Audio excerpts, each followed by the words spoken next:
Welcome to Out with Dan, the podcast that spotlights and examines the voices of LGBTQ+ authors, characters, and our allies. Together, we lift our voices and we tell our stories. I'm Dan White. Join me as I chat with this week's author.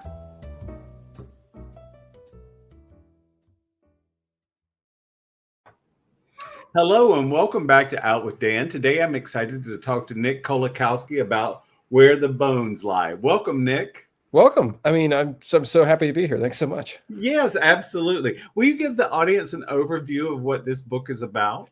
Yeah, it's a California mystery. It's about a disgraced and washed up Hollywood fixer, a guy named Dash, whose job used to be cleaning up the studio's messes. You know, if you were a Hollywood star who accidentally killed someone at 3 a.m., he's the guy who shows up with the car with the empty trunk to help escort that body out of your life and hopefully out of the media's gaze. And he's looking for a little bit of redemption when he falls in with this young woman named Madeline Ironwood, whose father was this famous smuggler named Ken Ironwood, who disappeared many decades before the book actually begins. But thanks to climate change, a lake in rural California just north of the city is dried up, and they've found Ken's bones in a barrel in that dried up lake. And so Madeline hires Dash, who's the only sort of even vaguely detective-like guy that she knows, to help her go up and solve this case. And along the way, they run into the usual noirish collection of, you know, there's thugs, there's a shady vineyard owner there, and then as the things get peeled back, you know, there's more power players enter the picture, and, you know, all the excitement unravels from there. Yes, we have not only one rug, but multiple rugs to peek under with Where the Bones Lie. So one of the things so I sort of want to talk about Dash as he has sort of grown a conscience, and he wants to do better, and he wants to make the world right. He stops being a fixer and he goes to stand-up comedy. And I will tell you that he sucks at stand-up comedy, which I know you know that. So, but it's so funny because I thought of all the occupations to do in Los Angeles, to go from a fixer to a stand-up comedian. I thought, well, now that took a big leap of faith on your part. What about stand-up comedy don't you like, Nick? Actually, I like stand-up comedy just fine, as long as I'm not sitting in that front row, because that front row is obviously the firing squad where you get shot to pieces. And one of the reasons why I chose for him to, there's emotional reasons for him to do it. He's trying to kind of achieve a little bit of catharsis to a certain extent, which comedy provides. If you get up there, you tell a story, etc. The problem is that the people who are the most successful at it manage to combine that catharsis with something actually resembling comedy, at least vaguely, and he just can't do that. And I thought it was kind of when I was drafting the book, I sent a few drafts past a certain editor and he was the first to point out, he was like, this character is just not funny at all. And so I actually leaned into that, because initially I was trying to make him funny. I wanted him to be a little bit gifted in terms of comedy. I realized that was kind of the wrong approach. He should be not funny at all. And just it shows how he's sort of flailing in his post-fixer career, and also that he needs a change. He needs to, unfortunately for him, he's very good at doing bad things, like I feel a lot of noir protagonists are. And so for better or worse, becoming kind of a more detective-like figure allows him to use those bad skills to more of a redemptive arc. I've got nothing against, I've lots of friends who are stand-up comics. I've interviewed lots of stand-up comics. It's a fine profession. You can make work. He just can't. So. Yes, and I do want to be clear to the audience that I'm trying to make a joke. I'm attempting my brand of humor, because but I think that I found it to be, it was such a funny thing for you as an author to use, as he goes from one extreme to the other. And it is funny how sometimes we're good at doing bad things. We're not always good at doing good things when we're really good at doing bad things, or vice versa. So, but I love the fact that he was in it to win it, whether he failed or not. And that, of course, gives a great setup to where the rest of the story goes, because, as happens oftentimes, if you excel at something and you can't keep getting dragged back into it, then, it's hard to put those old tendencies to sleep. So that's true. It was a lot of fun to read that, because you see that Dash is trying so hard to do the right thing, and he does all through the book. He's definitely trying to make a difference, but it just happens that there's some shady people in this book as well. Yeah, who are, The other thing that I really wanted to do was show, I mean, there's so many, I mean, obviously, like all of us, I feel, and probably the majority of the people listening to you, to this show, grew up with detective fiction and mystery fiction and so on. And one of the things that you find again and again in detective fiction is the trope of the investigator who's really good at what they do. You know, whether, you know, before we started recording, we were talking briefly about Michael Connelly, but then also, I mean, it goes all the way back to Agatha Christie, you know, and so on, where you have the ultimate investigator who instantly deduces something based on like someone's accent or the hint of chalk on their shoulder or something along those lines.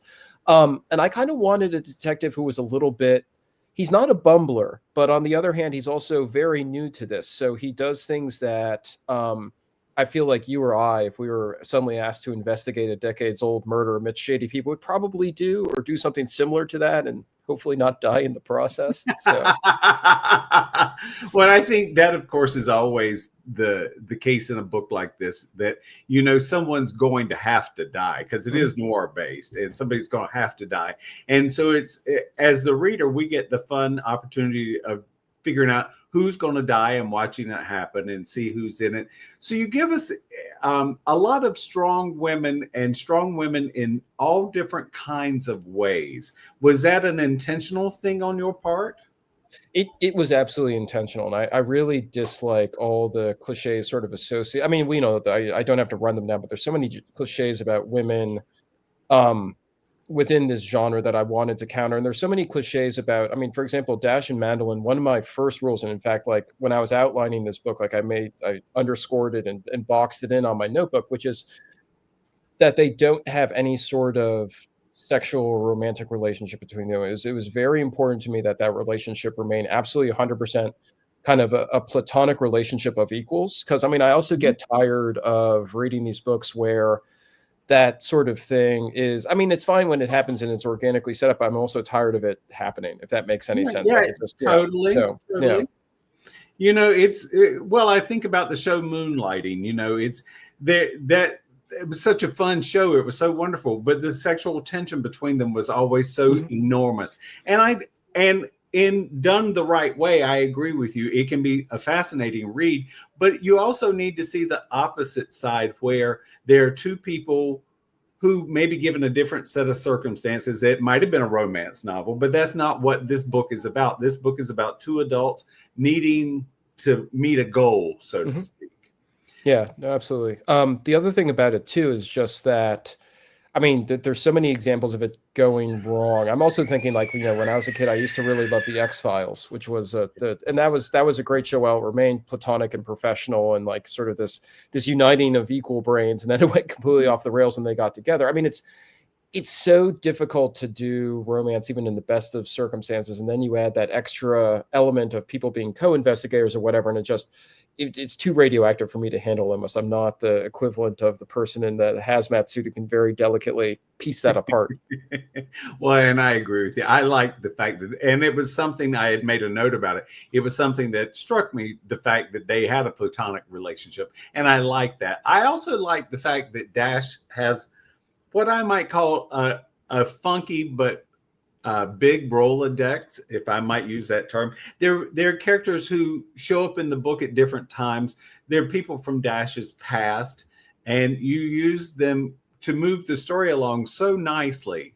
I really liked that. I was thinking of not Natalie, Ellie. I was thinking about Ellie when she makes her appearances in the book. I liked Ellie's character, and I liked the fact that she was something different than, say, the other characters in the story. Yeah, no, thank you for that. And I mean, it's so that aspect of things. I used to be a journalist, so I used to actually encounter my fair share of like fixers and fixer like PR people and so on.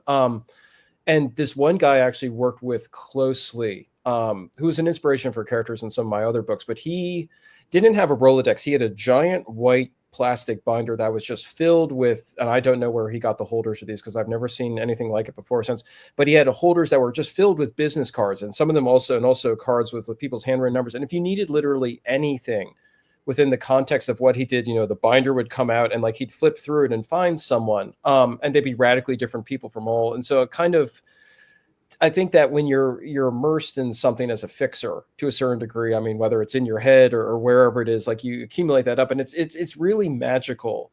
And I can't tell you as a journalist how many times my bacon was proverbially saved by somebody like that who was like, "Oh, I've worked with this person for years who can pull this up." I mean, it's the magic of that particular role. But yeah, no, I think throughout the book, that's sort of in terms of the bumbling detective or the amateur detective element of, I mean, that's certainly what saves him, is relying, however ironically, on his old job as a fixer. So.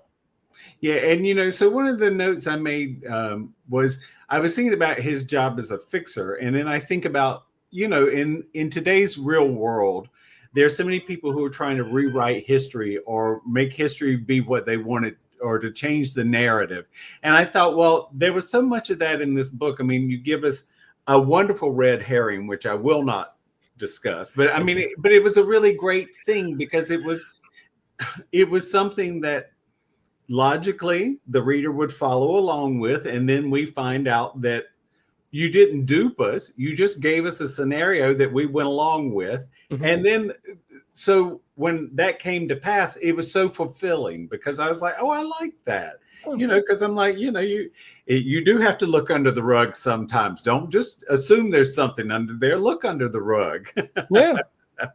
There's so much, I mean, in terms of PR, and obviously, I mean, in terms of rewriting history and so on, like it's such a complicated and awful in certain ways things now where it's like, adjusting everything from Wikipedia to, like kind of trying to hammer a narrative out there through every available channel until, some vision is shifted. But I mean, PR people and fixers and all these other people who are kind of tasked with that sort of thing. It's sort of amazing to watch them work just because,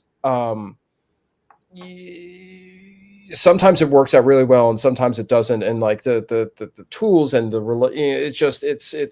it's definitely an art and a science unto itself, and it can be a little bit scary to watch if it's executed, but a lot of it is also and I say this as a journalist, but like a lot of those fixers and PR people, the first step and the thing that sort of facilitates them being able to do all this stuff is being able to dictate sort of the terms of the discussion. So if you're a PR person and you're giving access to journalists to somebody or something, and you say you can only write about it in this sort of context, then, the story comes pre-filtered, and then that story then fuels other stories. It fuels Wikipedia. It fuels everything else. So, I mean, it can get really insidious at moments. And I kind of, in this book, I wanted to sort of give, however, subconsciously, like the hint of like, of LA as sort of one of the many sort of, where there's this vibration under it all where like everything is malleable, everything is adjustable, and I think other books like Jordan Harper's books like Everybody Knows and so on have also done a really excellent job of that, at this thing where like reality is whatever you say it is, which is terrifying. Also, like I said, unfortunately it's also a moment that we're really in this really horrible vision filled moment related to that as well. So I mean, it's just, well, it is. I worked in the newspaper industry, but in the circulation side, not in the journalism side. But I look back now and I think, and that was years and years ago, but I look back and I think, the majority of those people, even if they were not too old to have retired, they probably wouldn't have their job because the staff at a newspaper is probably a quarter of what it was when I was there years ago, maybe even less than that. And of course, if you're a good journalist, you want the facts. You want to really do your homework and get the facts out there.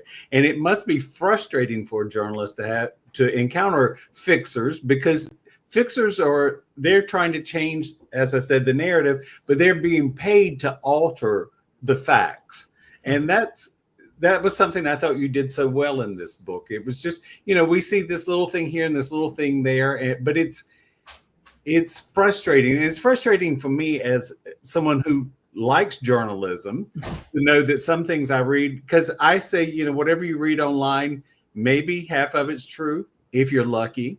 So, yeah, it's really tough. I mean, the other thing about it too. So a lot of the material for this book came out of my years as an entertainment journalist. But after I was using entertainment journalist is also a weird term because it's sort of the quintessential profession where a lot of this stuff is filtered and your control access. I mean, it's a very thorny thing. But after I was an entertainment journalist, I was a tech journalist for a number of years. And the issue to what you were saying, you run into with that is that with the story, I mean, you'll be diligently reporting on something, and whether or not you get it right, there's, especially with the rise of online journalism versus kind of traditional print journalism, there's so much pressure to get your own version of a story up within minutes or hours or whatever, that people simply go, it's like a big game of telephone. They go on whatever version is already out there. And so, unfortunately, like if somebody gets some aspect of the initial story wrong, then like all the stories subsequently will be wrong as well. And it kind of, you know, these horrible sort of snowball effects happen. Or if somebody's misquoted, you know, we all know examples of this where the misquote kind of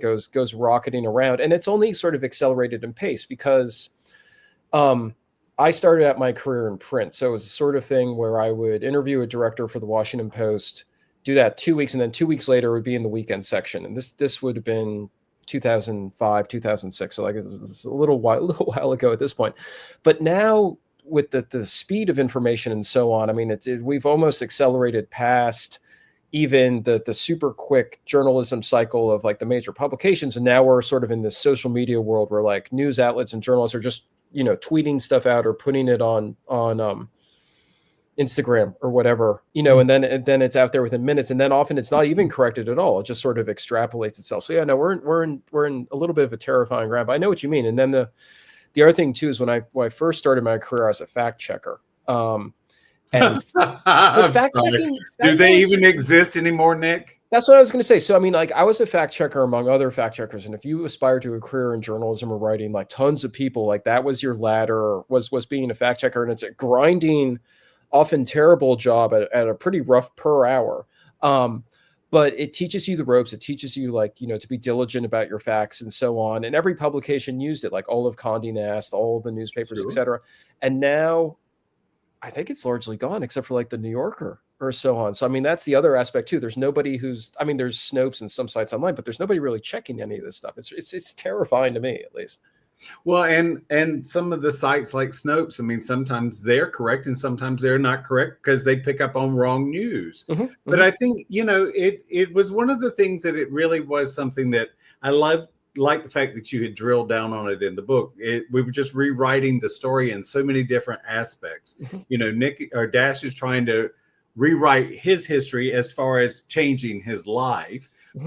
But it's, and of course, I think it's sort of like an assassin with a conscience. It's sort of hard to understand. I was thinking, you know, can a bank robber be green? You know, what did they do? Drive an electric car to go rob the bank? I mean, is that how we make the world a better place? It's interesting, and that is his sort of conundrum, you know. And I guess, I mean, in all these kinds of, you know, detective narratives or noir narratives or whatever, I mean, you do have that trope of somebody, you know, the assassin, to use your example, who tries to balance things in his life, or, you know, maybe even takes that one last job, as the cliche goes, in order to like redeem himself because suddenly it's a good job. And it's like, but does that really cleanse the soul? And I think Dash asks himself that question, either consciously or subconsciously. And I think it's, you know, is it answerable? I mean, like if you settle your own conscience, does that really kind of square the books, or or doesn't it? I mean, I find that question fascinating. I don't have an answer to it.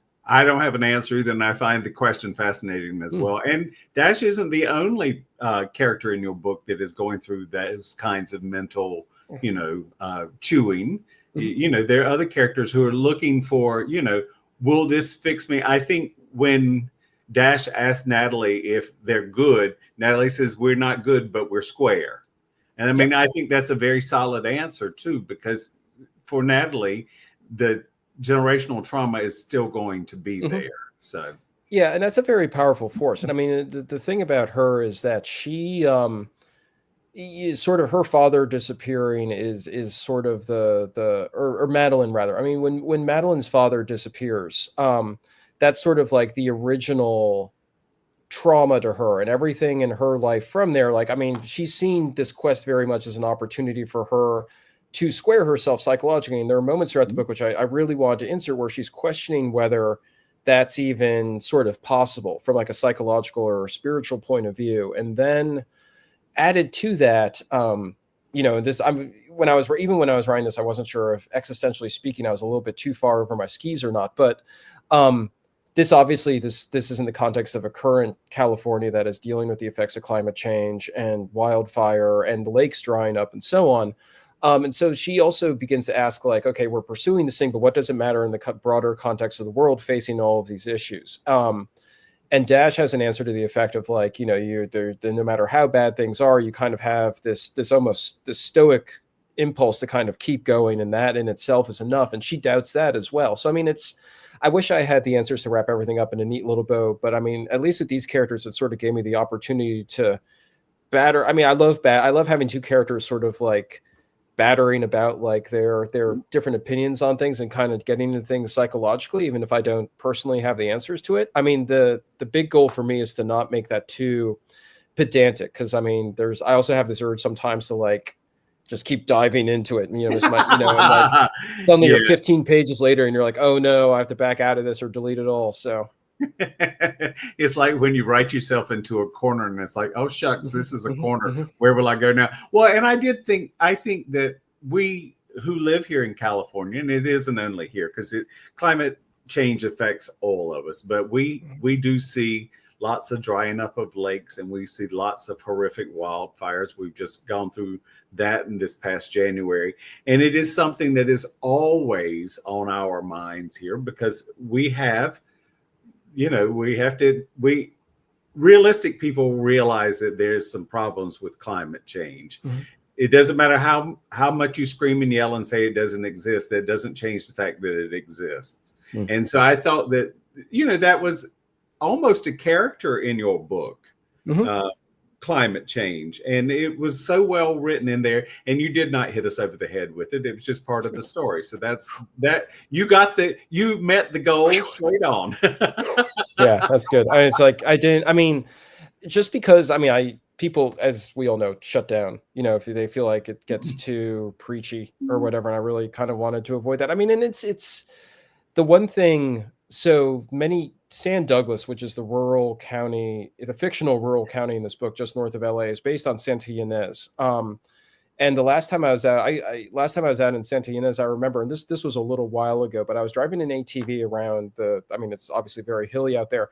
And before I headed out, the guy who owned the ATV had me fill 2 enormous 5-gallon tanks with water and put them on the back of it, so that, this was a gas-powered vehicle, so that I didn't accidentally cause a wildfire. This is the middle of summer by, roaring around. And I remember being a little bit, I'd been not in California, but I'd been on the edge of wildfires before in Idaho and Arkansas. And so like, I know the danger. I've seen it up close. It's a terrifying primal thing to witness one of those things, but like, it was surprising to me how dry and brittle it was. And I think that always stuck with me. And that really informed, like in this book, how, there's sort of the omnipresent threat. And then at the end of the book, or towards the end of the book, wildfire becomes like a major plot driver. So, it's always, like you said, it's sort of omnipresent. I think it has to be acknowledged. And for those of us who live here, even in Los Angeles, it can get bone dry just here in the city. And you think of, well, we have sprinklers and we have all of this other stuff, but